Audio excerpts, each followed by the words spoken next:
네, 오늘부터 이제 진도를 뺄 거예요. 그래서 3장 드렸죠. 네.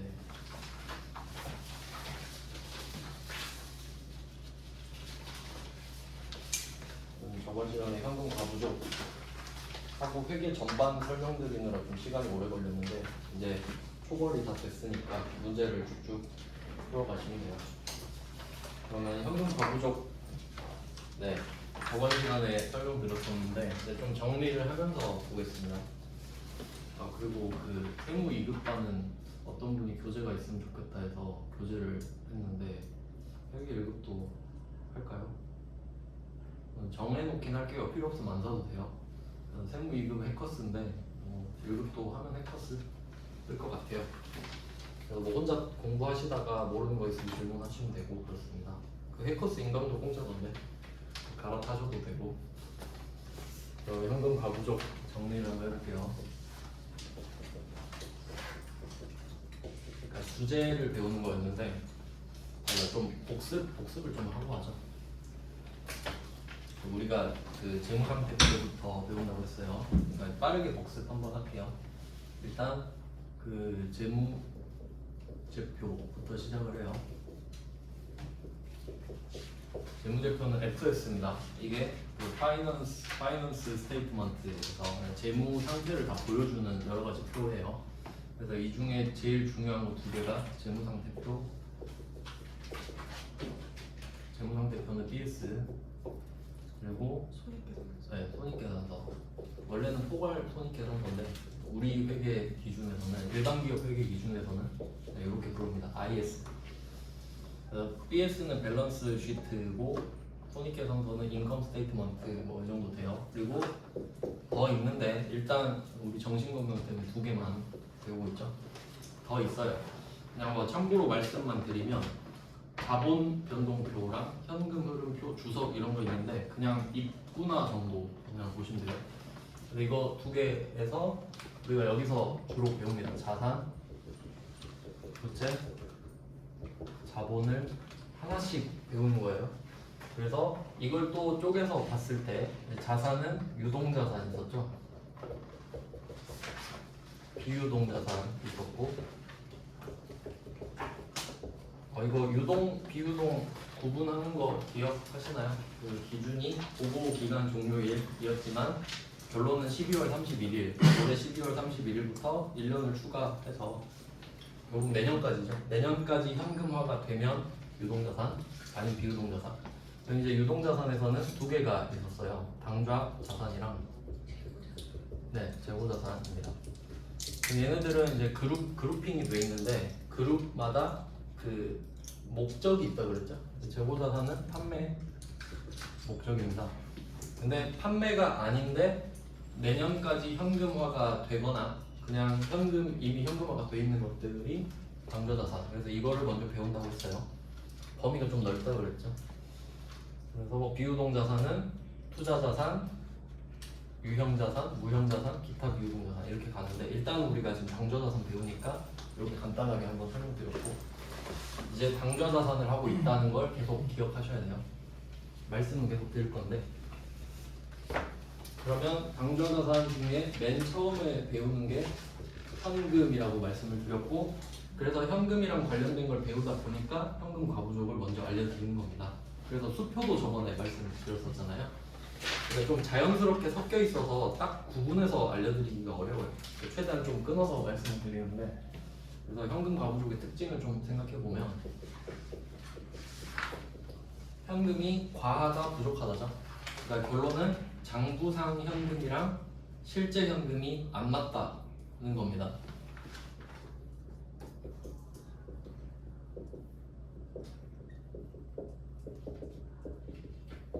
뭐 실제 현금은 현금 시세라고도 하고요. 그러니까 이 2개가 지금 안 맞아 있는 걸 발견한 거예요. 발견해서 이걸 맞춰줘야 되죠. 그래서 이때 기준은 실제 현금이 기준이겠죠, 당연히. 그래서 제가 가계부로 설명을 드렸었는데 가계부를 쓰는 게 가계부에 있는 금액을 실제 있는 금액으로 맞추는 거죠. 그러니까 실제 있는 금액을 보고 가계부를 쓰는 거잖아요. 그래서 실제로 맞추는 작업을 할 때 현금 가부족을 썼습니다. 그러니까 왜 안 맞는지는 모르겠고 안 맞는다는 사실만 발견했다.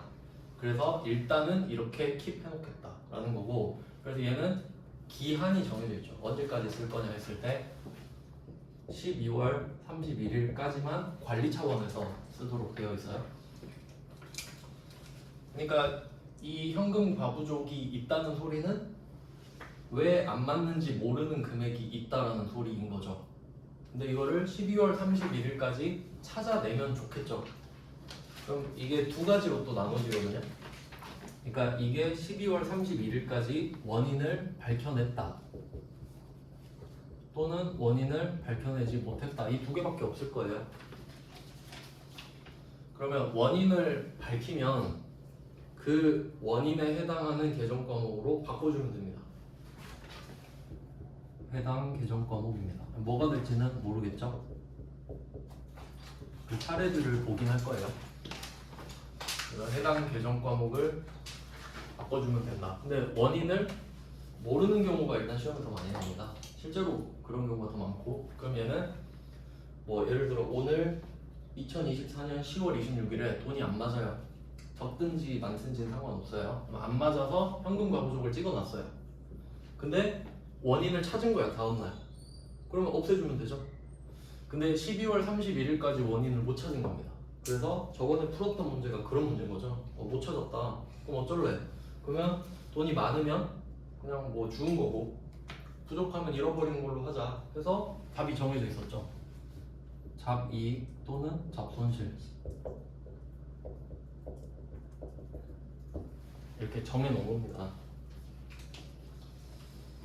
왜냐면 어찌됐든 12월 31일까지 없애야 되기 때문이에요. 그래서 그냥 돈 잃어버렸어요, 뭐 돈 주웠어요, 이 정도로 그냥 바꿔버리는 거죠. 그래서 대충 틀이 이렇다는 겁니다. 그래서 문제를 풀어보셔서 이제 아시겠지만, 그러면 저번에 두 문제 풀었죠. 다시 한번 좀 생각해보면, 그러면 이 현금 가부족 문제를 낼 때는 두 가지 패턴이 있다는 거예요. 그래서 이 현금 가부족이 반드시 이제 일어나는데, 첫 번째는 기중이라고 할게요. 이때 이 기중은 기간 중이라는 뜻으로 1월 1일부터 12월 31일까지를 뜻해요. 그러니까 뭐 날짜를 부르는 용어들이 있는데, 기초 있죠, 기초는 이 기간의 초일을 말해요. 그래서 1월 1일만을 지칭을 하고요. 그럼 기말은 12월 31일만을 말하겠죠. 그리고 기중은 그 사이 아무 때나니까 1월 1일부터 12월 31일이 되는 거예요. 그러면 이때 기중에 현금이 안 맞는 사건이 발생을 해야 현금 과부족이 생기겠죠. 그리고 두 번째, 기말에 12월 31일에 보통 원인을 못 찾은 걸로 나오니까, 원인을 못 찾았으니까 알아서 해봐라, 이렇게 문제가 나오는 겁니다. 그래서 이런 식으로 문제가 나오게 되는데, 그래서 1번 문제는 9월 15일이니까 여기서 중요한 건 9월 15일 자체가 중요한 게 아니라 현금 과부족 이슈가 나왔는데 12월 31일이 아니네, 이 정도 느낌이죠. 그래서 첫 번째에 해당하는구나 이렇게 찾아내시면 되고, 그리고 2번 문제까지 풀었었는데 얘는 그 날짜를 잘 봐야 됐었죠. 그래서 체크했었는데 이제 독해력이 중요하다 했어요. 2번 문제는 단기중 나오죠. 이게 기중이잖아요. 기중, 이걸 했었다 말을 해주고 있어요. 그리고 오늘은 결산일 현재, 오늘은 12월 31일이다 정리하라 이거죠. 그래서 문제 패턴은 1번은 기중이고 2번은 기말인데, 어차피 현금 과부족이라는 이 이슈 자체가 두 개를 꼭 해야만 해결이 되는 문제잖아요. 그래서 기말로 내야 두 문제 같은 한 문제를 낼 수 있기 때문에 이 문제는 기말로 내는 게 유리하다, 출제자 입장에서. 그래서 체크했었죠. 전부 다 기말이죠. 네, 그래서 그 내용을 확인한 겁니다. 그래서 이런 것들을 좀 많이 어려워하세요. 그러니까 생각을 해야 되기 때문에. 그러니까 나중에 가보면 암기 쪽이 편하거든요. 그냥 뭐 A는 B다 이런 게 편해요. 근데 얘는 그때그때 생각해야 되죠. 그러니까 좀 생각하는 루트를 만들어 놓는 게 중요합니다. 자, 그럼 이제 3번부터 볼게요. 그냥 뭐 독해력 싸움이죠 사실. 그러면 3번 단기 중에 실제 현금보다 장부상현금이 2만 원 부족하여. 그러니까 문제를 딱 볼 때 스캔을 하는 거죠. 봤을 때 단기 중에 돈이 안 맞았었구나. 그리고 현금 과부족으로 처리했다. 이거 좀 문제 읽는 요령을 좀 알려드리면 뭐 예를 들어서 A 계정 과목 이런 식으로 언급을 할 수 있고요. 그리고 A로 회계 처리 뭐 이런 식으로 많이 나와요. 이런 표현이. 그럼 여기서는 3번 문제에서는 현금 과부족으로 처리했다 고 나오죠. 그러면 이게 곧 계정 과목이구나. 이 정도로 해석할게요. 그러면 다르게 표현하면 현금 과부족 계정 과목으로 처리했던 이렇게 나올 수 있거든요. 그냥 뭐 그런 계정 과목을 썼었구나 라고 생각하시면 되고, 이걸로 처리했던 금액이라고 나오죠. 그러니까 기중이 한 번 있었고요. 그리고 역시 결산일 현재가 나와요. 그 발생 원인을 확인하지 못하였다고 합니다. 그럼 이것도 저번에 알려드린 대로 풀어야 되죠. 그러면 기중에 어떤 회계 처리를 했었을까? 이걸 알아야 오늘 정리를 할 수 있는 겁니다. 그러니까 바로 풀 수는 없어요. 그럼 3번으로 한번 해볼게요. 제가 그림 거 알려드렸죠. 그림이라고 하기도 좀 민망한데 장부랑 실제 왼쪽 오른쪽은 상관없죠. 그러면 3번은 실제 현금보다 장부상 현금 2만 원이 적다예요. 그럼 이제 내리는 것보다는 반대편을 올려주는 게 그리기가 편할 겁니다. 그럼 다시 그리고 확인하는 겁니다. 실제 현금보다 장부상 현금이 2만 원 부족한 상황이다. 이렇게 한번 점검을 해줍니다. 여기까지 맞죠? 그리고 계속 확인하는 연습하셔야 돼요. 실제 현금보다 장부상 현금이 2만 원이 부족한 상태로 기중에 확인이 됐었구나. 그러면 우리가 해야 될 거는 실제에 맞춰야 되니까 이때 당시에 장부에 플러스 2만 원을 했겠죠. 그러면 이때 기중의 붕괴를 차변에 현금 2만 원, 대변에 그냥 현금 과부족이죠. 이렇게 했었을 거란 걸 알아내야 됩니다. 이 한 줄을 통해서 현금 과부족을 이렇게 처리를 했다는 말이죠. 그리고 이 금액은 결산일 현재까지 원인을 찾지 못했네. 그럼 오늘 없애는 말이죠. 그러면 순서도 알려드렸었잖아요. 그 돈이 안 맞는 걸 확인했던 기중에는 현금을 1번으로 무조건 잡으셔야 되고, 그럼 1번을 잡으면 반대편이 당연히 현금 과부족이 되겠고, 그럼 이제 현금 과부족이 대변에 생겼다는 걸 알았으니 얘를 없애주는 게 3번이죠. 무조건 반대. 그러니까 이렇게 푸는 게 제일 편해요. 더 머리 쓰면 진짜 힘들기 때문에 제가 최소한의 루트를 알려드리는 겁니다. 그래서 있는 거 보고 그대로 쓰는 겁니다. 현금 과부족 2만 원 없애고, 그러면 자리가 이렇게 자연스럽게 정해졌기 때문에 우리가 지금 적은지 많은지 따질 필요는 없어요. 일단 적는 게 중요해. 그러면 대변이 비었죠? 얘는 수익 자리죠? 그러니까 잡이익 쓰면 돼요. 반대면 잡손실 쓰면 끝나는 거고. 그래서 지금은 그냥 자리를 이용해서 푸니까 잡이익 2만 원이 되더라. 이런 내용입니다. 그래서 3번 문제는 답이 요거 밑에 거죠, 밑에 거. 왜냐면 기중에 했던 붕괴는 되어 있죠.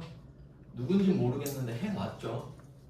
근데 우리가 이 문제를 풀기 위해 가상으로 한번 풀어본 것 뿐입니다. 이미 되어 있는데. 그러면 여러분이 실무를 하신다면 어떠겠어요? 그냥 이 날짜, 그러니까 날짜인지 모르긴 하는데 그냥 검색하면 됩니다. 실제로는.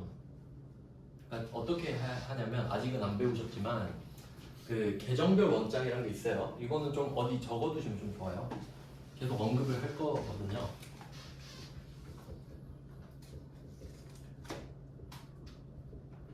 그냥 이름 어차피 나중에 배우게 되시는데 한번 생각해 볼게요. 이름이 계정별 원장이래. 그러면 계정 과목별로 뭘 했나 봐. 뭐 그런 느낌이 들죠. 그러면 이 현금 과부족이 BS 계정이죠. 자산이니까. 그러니까 형식적으로 자산으로 했다고 했잖아요. 의미는 사실 없지만. 그러면 오늘이 지금 12월 31일이죠. 그러면 내가 계정별 원장에 들어가서 오늘 12월 31일 기준으로 현금 과부족을 검색하는 거예요. 그러면 잔액이 있겠죠. 왜냐면 처리했다고 했으니까. 근데 우리가 지금 모르는 건 차변인지 대변인지 모르는 거지. 그럼 실제로는 이렇게 풀 필요가 없어요. 들어가서 현금 과부족 검색하면 대변에 2만 원이 딱 떠 있어요. 그럼 그거 보고 그냥 차변에 현금 과부족 찍으면 되죠.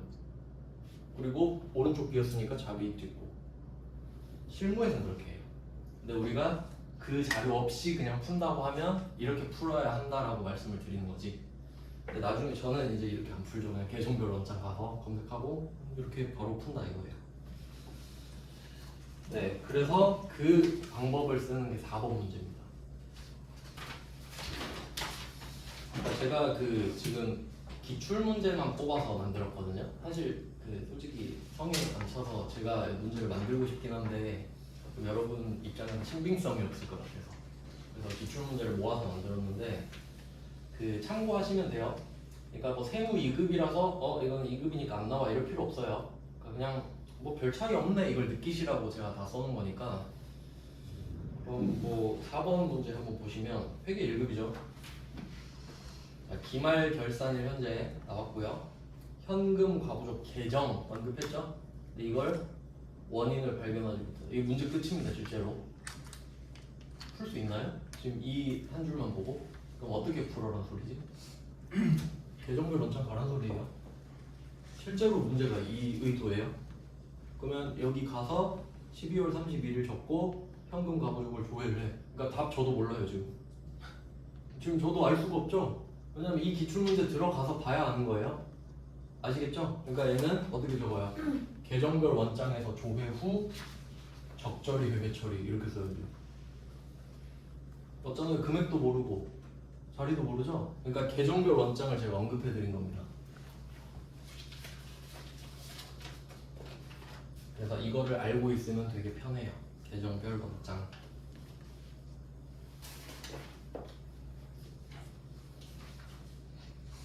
네, 그래서 4번은 이런 거 한번 맛을 보여드린 겁니다. 아, 실제로는 그렇겠구나. 그래서 저는 4번 같은 문제가 실제로 좋다고 생각을 해서 그냥 한번 보여드린 겁니다. 경각심을 갖자. 아, 우리는 조회를 해야 되는 게 맞구나.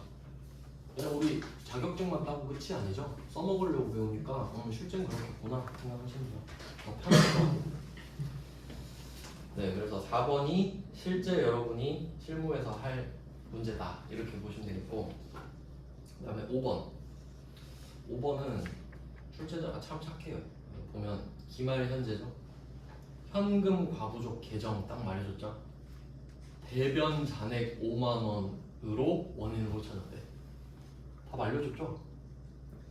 대변에 5만 원이 있대요.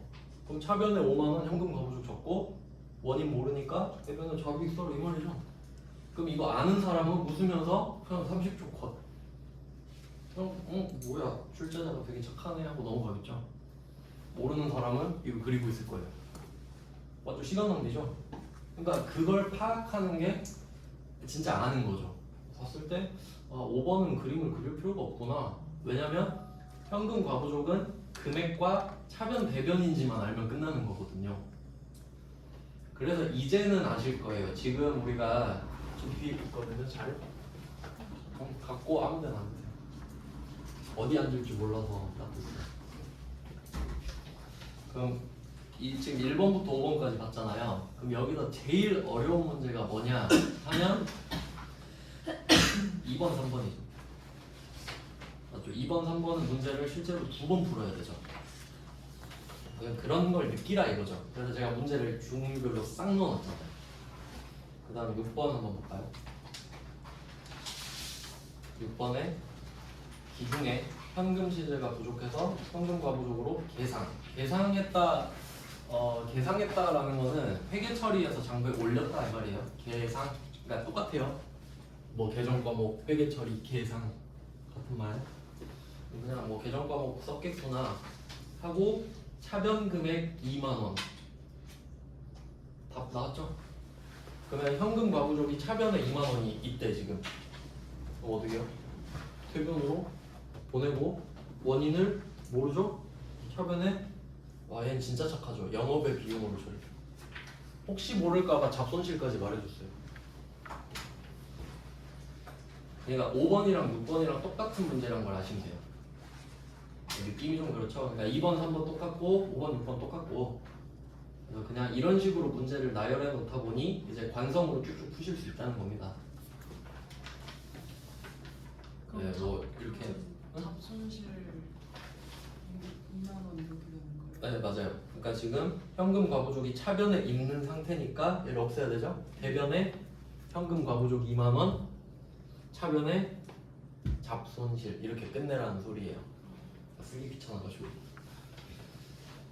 네 대충 뭐 이런 느낌인데 다 비슷비슷하죠. 그러니까 사실 이 문제는 집중력 문제죠. 좀 처음에 다루긴 어렵긴 한데 어차피 하셔야 되는 거라. 이제 드디어 1페이지가 끝났고 이제 2페이지로 가보겠습니다. 네 이제 2페이지 7번부터 볼게요. 7번 문제는 이제는 조금 복잡해지니까 적으면서 봐야 될 것 같네요. 7번 결산일 현재 현금 과부족. 이것도 계정 과목으로 유출을 하시면 되겠네요. 계정 과목에 대한 원인을 확인을 했대요. 확인. 그러니까 얘는 12월 31일인데 확인을 못하고 끝낼 수도 있잖아요. 근데 딱 확인한 거야. 결산 치기 전에 보니까. 근데 그 내용이 영업부 직원의 출장 경비 영수증이 누락된 것으로 판명되었다. 이게 중요한 건데 그게 좀 어려우실 수도 있지만 이런 문제를 보잖아요. 그러니까 실제 상황을 생각하시는 게 제일 중요하거든요. 그러니까 여러분이 지금 인사팀에 있는 거예요. 인사팀인데 결산을 치려고 해요.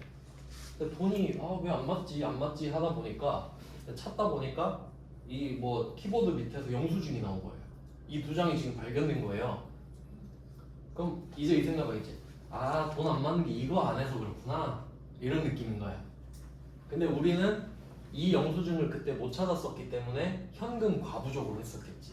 그 말인 겁니다 지금. 그러면 한번 생각을 해볼게요. 어디다 돈 썼나 볼까요? 지방 모텔 출장 갔나 봐요. 맛집. 그럼 잠자고 밥 사 먹고 했나 보죠. 그럼 이때 이 돈을 쓴 건 순자산이 감소하죠. 그럼 돈 없어지잖아요. 이거 쓰면. 그래서 결론은 뭐냐면 원인을 찾았는데 그 원인이 비용이에요. 이게 중요해요. 그래서 그 찾은 원인이 차변이구나. 이게 핵심입니다. 그러니까 잡손실은 아니지만 차변이다. 이게 중요한 거죠. 그러면 그 내용이 뭐냐? 그러면 이때 이 직원이 놀러 간 일이죠. 출장 가서 쓴 거니까. 그럼 이때 소속이 중요하거든요. 그러니까 우리가 제조업을 기본으로 하는데 크게 두 가지로 나눌 수 있어요. 첫 번째가 제조 쪽이고 두 번째가 영업. 이렇게 크게 구분돼요. 원래는 더 세세하게 구분되겠죠. 뭐 경영 지원팀도 있고 뭐 영업 1팀도 있고 그럴 테지만 우린 그냥 크게만 나눠요. 그러면 이때 소속이 영업부 직원이죠. 그러면 제가 여기서 말했었나? 스포티지 말했었나? 회식? 그죠? 그러면 스포티지 회식하면 스포티지 비싸진다 했죠. 근데 여기서는 영업이잖아요. 그럼 이때 이 사람이 제조업 회사에 다니는데 영업 부서란 말이죠. 그럼 이 사람이 이 돈을 써도 예를 들어 이 회사가 스포티지 만드는 회사면 스포티지 가격 자체가 올라가는 건 아닙니다. 판관비는 이제 붙겠지만 그래서 소속을 나눠주는 건데 그럼 이때 이름은 여비교통비를 써요. 여비교통비라고 이제 이름을 하나씩 이렇게 외우시면 되는데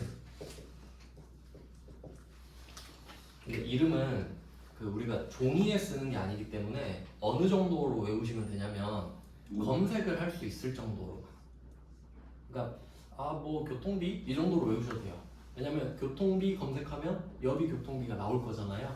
그러니까 우리는 컴퓨터로 쓴다고 항상 염두에 두시고, 그러니까 풀 네임을 외우는 것보다는 성격을 이해하는 게 더 중요하다. 그러니까 여기서는 비용이라는 게 중요하고요.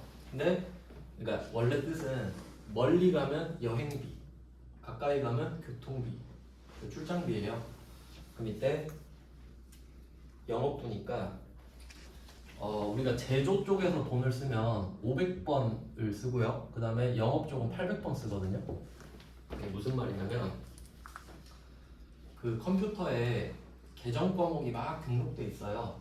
그럼 걔네들이 컴퓨터는 숫자로 기억을 하기 때문에 한글 어차피 모르잖아요, 컴퓨터는. 그러니까 뭐 계정 과목마다 앞에 숫자가 붙어 있어요. 예를 들어 뭐 현금은 101번 이런 식으로.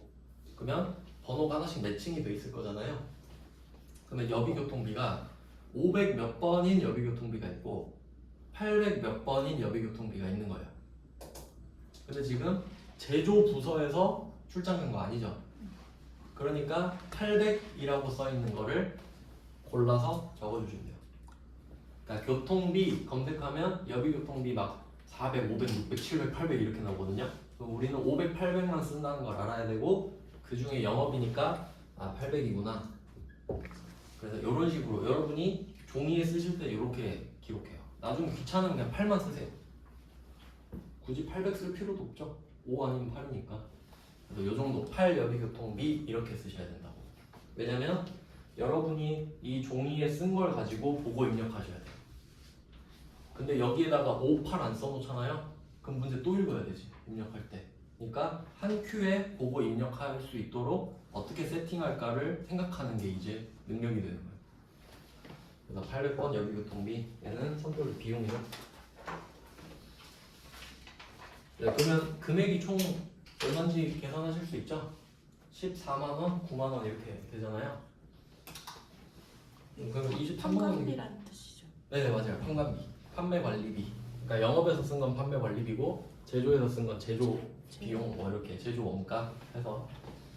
그러면 여비교통비 23만원이죠? 네. 23만원을 써.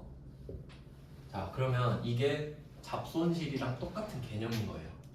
그러니까 우리가 오늘 이번이 왜 안 맞지? 이랬으면 잡손실로 끝냈죠. 근데 알아냈잖아요. 근데 비용인 건 똑같죠. 근데 질이 다르지. 알고 쓰는 거랑 모르고 쓰는 거랑은 다르죠. 그럼 이때 대변은 뭘까요? 현금 과부족이겠죠. 현금 과부족으로 해놨었을 거 아니야. 왜 이 금액이 안 맞았었을 거 아닙니까? 그러니까 상황을 판단하는 능력이 진짜 중요하다고. 그러니까 제가 아까 말씀드린 거 다시 생각해 볼게요. 내가 이 영수증을 그때 바로 받았거든요. 이 사람이 지금 출장 갔다 와서 10월이라고 해봅시다. 10월에. 근데 내가 그 키보드 밑에 껴놓은 거야. 그리고 2개월이 지났어. 까먹은 겁니다. 왜 돈 안 맞지? 23만 원이 비네. 그러면 23만 원이 비잖아요. 그러면 대변의 현금 23만 원을 깠을 거라고. 맞죠? 돈이 없어졌잖아요.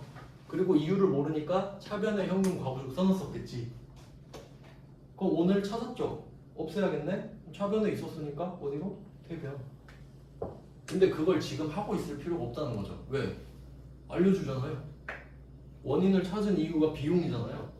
그러면 대변이 현금 과부족이겠지. 그러니까 현금 과부족을 푸는 방법이 두 개가 있는 거예요. 그러니까 입구 출구가 있다고 하면 아까 풀었던 2번, 3번이 입구로 들어가는 거예요. 정석대로. 그러니까 기중에 어떻게 썼지? 그리고 그걸 알아야 기말에 할 수 있었죠. 그러니까 2번, 3번이 제일 어렵다 그랬잖아, 문제가. 근데 얘는 어때요? 힌트를 주는 거잖아요. 찾았다고. 그러면 찾았네. 그럼 차변 쓰죠. 그럼 필연적으로 대변은 현금 과부족이지. 현금 과부족 이야기를 하고 있잖아요. 이해되십니까? 이렇게 접근하셔야 된다는 거지. 그러니까 이런 게 센스죠. 하다 보면 제 말이 이해가 되시면 그러네 이렇게 하면 그런 식으로 푸시는 거예요. 외우려고 하면 절대로 안 돼요. 그럼 모든 상황을 다 외우셔야 돼요. 모든 일어나는 일을. 그래서 여기가 자리가 비네. 그래서 순서가 얘가 1번, 얘가 2번이 되죠.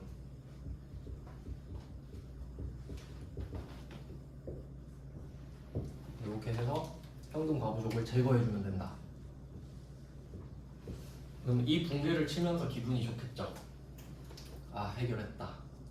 그러면 한번 가상의 공개 조금 범위를 넓혀서 지금은 제가 답을 찾는 스킬을 알려드린 거예요. 그러면 기 중에 했던 거로 다시 들어가 볼게요. 어떻게 했었냐?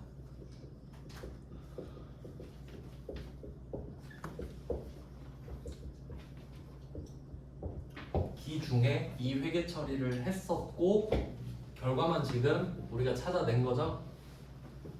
자 그러면 차변에 있었던 현금 과부족을 똑같이 대변했었죠. 그럼 오늘 이 붕괴를 치고 나서 잔액 이거 없어지죠? 없어지죠? 현금 23만 원 어디다 썼다? 출장비로 썼다. 끝. 정리가 된 거예요. 그러면 어차피 이제 보고서 작성할 거 아니에요? 그럼 우리는 잘한 거야. 남들이 알기 전에 해결했잖아요. 그러니까 현금 과부족은 나만 볼 수 있는 계정 과목이다. 남들이 보기 전에 후딱 해치우면 돼. 그러면 답은 여기 교통비 이것만. 이건 이미 해져 있어요. 돼 있어 이거. 근데 또 하면 안 되지. 알겠죠? 그래서 그런 개념을 계속 상기하셔야 돼요. 그럼 잔액이 없구나. 해결이 됐구나. 12월 31일은 있으면 안 되니까. 그러니까 7번 같은 거를 여러분이 시험장에서 처음 보면 되게 당황하는 거예요. 그러겠죠. 아무 생각 없이 그냥 보면은. 근데 이제 생각하는 연습을 좀 하고 실제로 그런 일이 있겠구나라고 생각하는 걸 미리 좀 많이 해보시면 실무에 투입했을 때 좀 적응이 빠르죠. 네, 그런 생각을 많이 해보셔야 된다. 그럼 이제 8번으로 한번 가볼까요? 그리고 이거 답은 블로그에 다 올려져 있어요.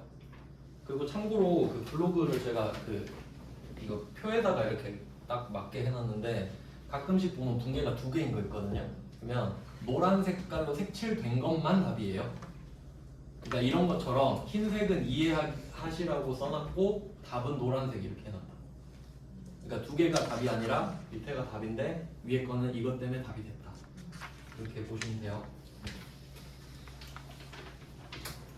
네, 그 다음은 8번. 현금 과부족으로 인식된. 그럼 이거 계정 과목으로 유추하면 되겠죠. 이거 현금 과부족이랑 계정 과목이 있나 보네. 그러면 어딘지는 알 수가 없잖아요. 한번 찾아볼게요. 20만 원이래요. 매출거래처 직원 결혼식 청첩장을 첨부하여 지출한 축의금 20만 원이 회계 처리되지 않은 것으로 확인됩니다.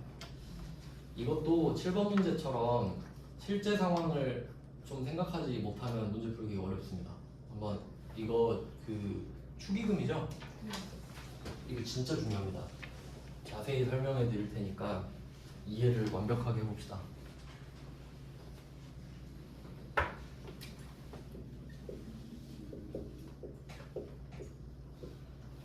제가 처음에 알려드린 게 있었는데 회계 처리할 때는 왓이 아니다 Y다 말씀드렸죠? 그러면 축의금이 대답이라고 생각해보세요. 그러니까 대답이 축의금인 거야. 그럼 질문은 뭐겠어요? 왓에 해당하죠? 야 그거 뭐야? 나 이거 축의금인데 뭐 이런 느낌이에요. 근데 그게 중요한 게 아니지. 너 왜 지금 축의금을 주고 있어? 이게 Y라고. 왜 너 지금 축의금 주고 있냐? 그럼 한번 슬픈 사연을 해볼까요? 그냥 속내를 한번 까봅시다. 누구한테 주고 있죠? 매출, 거래처, 직원이네. 그러면 냉정하게 말했을 때 우리 회사 사람이랑도 안 친한데 매출, 거래처 직원 얼마나 친하다고. 그렇죠? 왜 가서 결혼식 참여하고 축의금 주고 있을까요?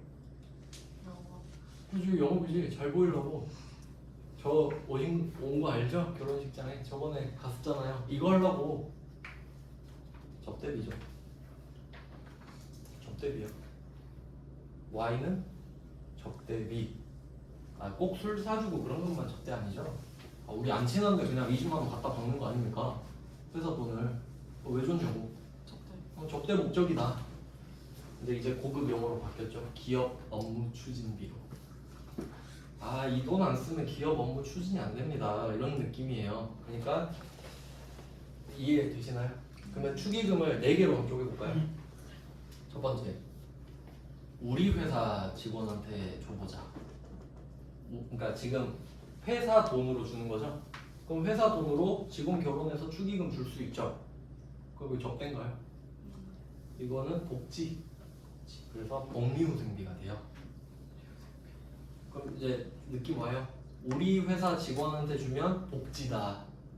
그럼 저 회사 직원한테 주면 기업 업무 추진. 기업 업무 추진 되죠? 근데 왜 제가 4개라고 했냐면 우리 회사 부서 몇 개 있지? 제조, 영업. 제조, 영업.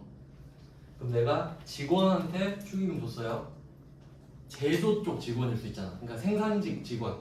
그럼 그 직원한테 주면 500번 복리후생비가 될 겁니다. 그럼 영업부 직원 800번이 되는 거예요. 그냥 이름은 똑같은데 5냐 8이냐 그런 느낌이고.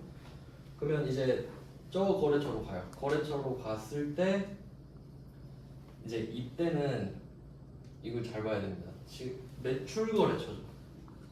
그럼 우리 물건 사주는 사람이네. 그럼 800번이네. 영업을 해야 물건을 사주잖아요. 근데 그러니까 이런 느낌이에요. 그러니까 예를 들어서 우리가 물건을 그러니까 경우의 수 2개를 해봅시다. 갑이 있고 을이 있어요. 그럼 갑이 물건을 판다고 하겠습니다. 근데 여기가 대기업이라고 해볼게요. 내 물건을 사주는 데가 대기업이야. 그러니까 보통 뭐 기아자동차나 이런 1차 벤더라고 하죠. 1차 하청 이런 데잖아요. 그러면 여기에서 물건 사주면 대박이죠. 계속 많이 사갈 거 아닙니까?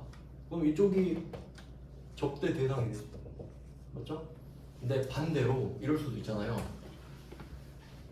이번에 내가 의리해요. 내가 물건을 사. 근데 꼭 물건을 사는 쪽이 우선권을 쥐고 있는 건 아닙니다. 왜냐면 내가 물건을 사는데 여기가 대기업이요. 그럴 수도 있죠. 그러면 이렇게 될 수도 있어. 아, 저한테 물건 좀 주시면 안 될까요? 딴 데도 많잖아요. 그러니까 나한테 먼저 주라고 할 수도 있죠. 그럼 이렇게 접대할 수도 있는 거 아니에요? 그러면 이런 쪽으로 가면은 우리 회사 입장에서는 제조 쪽이겠지. 사서 제조하니까. 맞죠? 그럼 그쪽에서 그럼 여기서 매출 거래처가 돼 있는데 구입 거래처 이렇게 말할 수도 있죠? 그럼 그때는 500이야. 여기는 매출 거래처니까 800이고. 그러니까 축의금 하나로 답 내게 돼요. 그래서 제가 말씀드린 거 왓으로 하면 안 된다. 왓으로 하면 답이 한 개야. 축의금. 근데 회계는 그거 안 궁금하거든요. 아무도 안 궁금해. 왜 줬는지 궁금하지. 그래서 Y로 가셔야 된다. 그러면 이 8번은 험난한 답을 뚫고 800번 기업 업무 추진비가 되는 겁니다.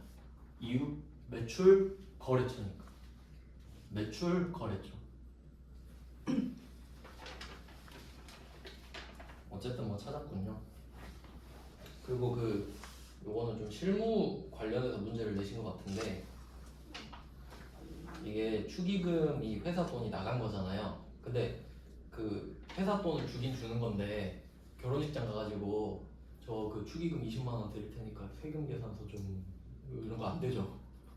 결혼하시는 분이 뭐 그렇게 앞에서 카드 기계 대고 그러진 않잖아요. 그러니까 그 국세청도 그걸 알잖아요. 그러니까 20만 원까지는 그 청첩장 있죠. 그걸 증빙으로 해서 비용 처리가 돼요. 방법은 상관없어요. 뭐 캡처해서 PDF로 보내든 상관없어. 사진으로 하든 뭐 그런 식으로. 그러니까 회계랑 세법은 증빙이 제일 중요하거든요.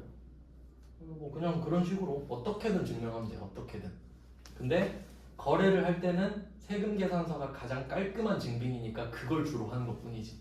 이런 것들 안 되는 것들은 그래서 이런 식으로 할 수 있어요. 그리고 부가가치세 없잖아요. 그런 내용이에요.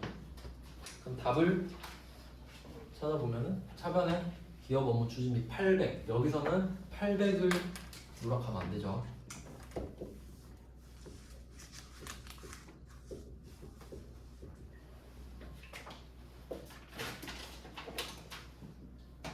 기업 업무 추진비 20만 원 이렇게 쓰고. 그러면 나머지 상황을 미뤄봤을 때 괄호 안에 보니까 기중에 인식된 현금 과부족은 적절히 회계 처리하였다고 가정한다. 이거 해석해야 되죠. 그러면 이 말은 기중에 20만 원이 왜 안 맞는지 몰랐었다. 그래서 현금 과부족으로 해놨었다.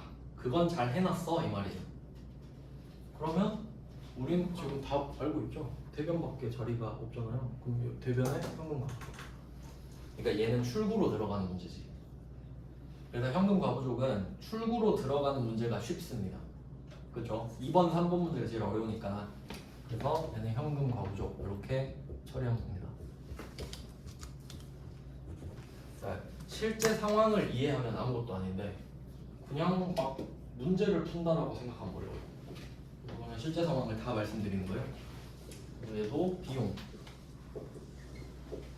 그러니까 이 8번 문제는 7번 문제랑 다를 거 없죠. 그냥 그래서 같이 넣었잖아요. 이렇게 보시라고 모아가지고 아무것도 아닙니다. 이렇게 몰아서 쫙 풀면요. 이거 12문제잖아요. 이거 다 푸시면 현금과 부족 안 틀리겠죠. 제대로 풀 줄 아시면. 네, 그 다음에 9번.